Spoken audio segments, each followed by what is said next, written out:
प्रहार संघटनेचे अध्यक्ष बच्चू कडू यांनी अन्नत्याग आंदोलन केलं। गुरुकुंज मोझरीमध्ये अन्नत्याग आंदोलनाला त्यांनी सुरुवात केली।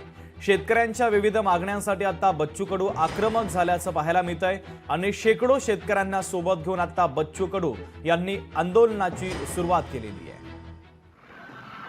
आमच्या डोक्यामधला शेतकरी मजूर कष्टकरी काम तरी काढून तुमच्या आमच्या डोक्यामध्ये ओबीसी मराठा टाकून कुठेतरी हिंदू आणि मुसलमान टाकण्याचा प्रयत्न आहे, त्याला खऱ्या अर्थानं रामबाण औषध म्हणून बच्चू कडू अन्नत्याग आंदोलन करतंय। आम्ही ज्या पद्धतीनं राजकीय राजकारण करत आहे, जे बगैर कामाचं आहे, काही न करता आम्ही पाहिजे आमदार आले पाहिजे, आम्ही सत्तेत बसलो पाहिजे, असं ज्यांना वाटते, ज्यांचे कारनामे सुरू आहे, त्याला सुद्धा हे आंदोलनाच्या माध्यमातून ब्रेक द्यायचा आहे। बच्चू कडू बलिदान करायला सुद्धा तयार आहे, कारण माझ्या भारतातला शेतकरी शेतमजूर जगला पाहिजे, कष्ट करणारा माणूस जगला पाहिजे, त्याच्या वाटेला येणारा हिस्सा त्याला भेटला पाहिजे, म्हणून हा प्रयत्न आहे।